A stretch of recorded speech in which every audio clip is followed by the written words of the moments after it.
Bismillahirrahmanirrahim. Assalamu alaikum dear students. My name is Aisha Salim. I hope you all are fine and doing well. Today we are going to discuss lecture number 2 of chapter number 9 and our today's lecture is about types of waves. So हम आज के SLO के अंदर distinguish करेंगे दो wave की types को. The first one is the longitudinal waves whereas the second one is a transverse wave.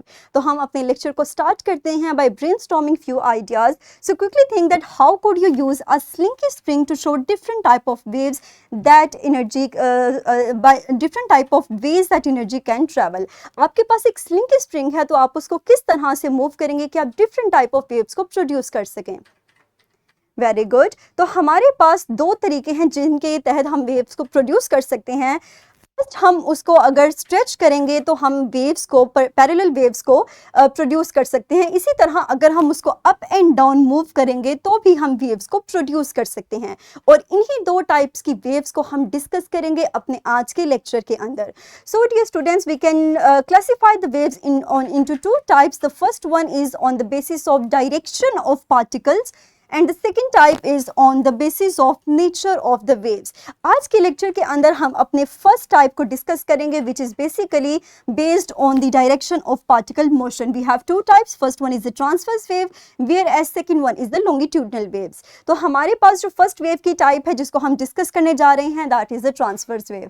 Keep in mind that these are the types of wave that are produced in which the vibration of the particles are perpendicular to the direction of travel. अगर आपके पास string है जो कि एक side से attach है और आप अप एंड डाउन मूव करके इस स्ट्रिंग के अंदर वेव्स को प्रोड्यूस करवा सकते हैं. और ऐसी वेव्स जो प्रोड्यूस होती हैं these are perpendicular to the direction of the wave.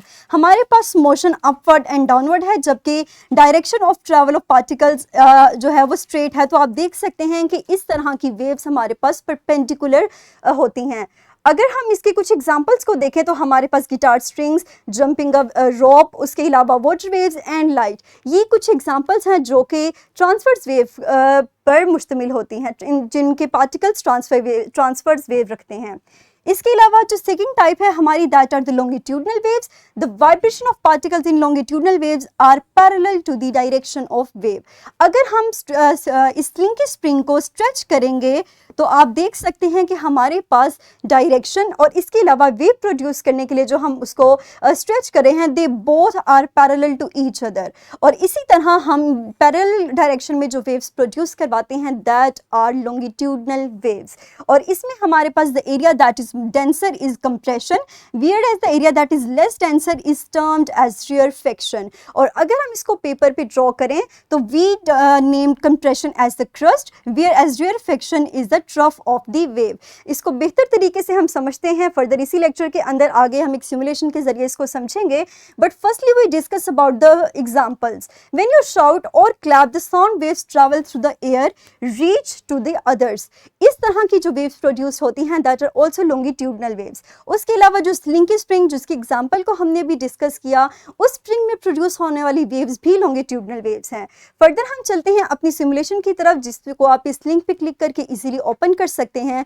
तो हम अगर सिमुलेशन की तरफ जाएं तो हमारे पास आप यहाँ देख सकते हैं कि दो तरह की वेव्स मौजूद हैं.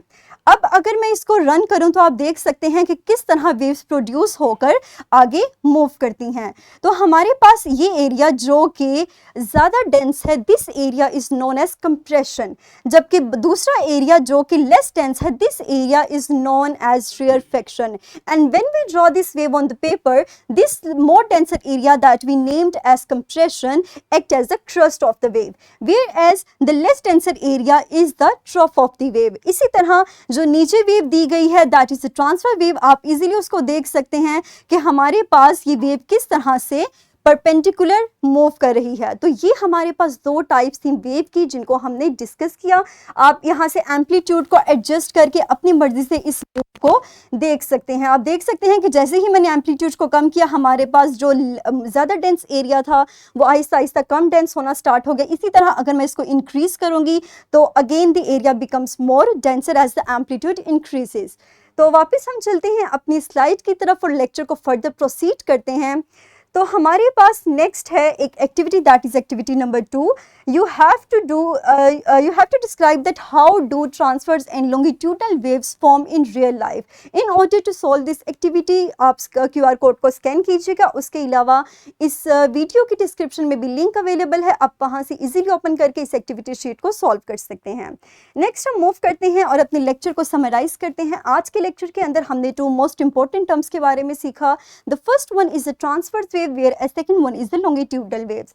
इन transverse wave particle vibrate perpendicular to the direction of travel, whereas when it comes to longitudinal waves, the particles vibrate parallel to the direction of waves. तो इस तरह से हमारे पास वेव्स के नीचे डायग्राम्स दी गई हैं, आप ऑब्जर्व कर सकते हैं कि कैसे ये परपेंडिकुलर और parallel to the direction of travel move करती हैं. नेक्स्ट हम अपनी इसी नॉलेज को अप्लाई करते हुए अपनी वर्कशीट को सॉल्व करेंगे. इसका लिंक आपको इसी वीडियो के डिस्क्रिप्शन में दिया गया है, आप उस लिंक पे क्लिक करके इजीली असेस हासिल कर सकते हैं इस वर्कशीट पे. So dear students, pause your video for few seconds and quickly solve this worksheet. Very good. मुझे उम्मीद है कि आपने इसको इजीली सॉल्व कर लिया होगा. And that's all about today's lesson. मुझे उम्मीद है कि आपको आज के कंसेप्ट्स क्लियर हो चुके होंगे. इंशाल्लाह अपने अगले लेक्चर के अंदर हम लेसन को यहीं से कंटिन्यू करेंगे और फर्दर कुछ कंसेप्ट्स के बारे में सीखेंगे. सो तब तक के लिए अपना ख्याल रखिएगा. Thank you very much and अल्लाह हाफिज़.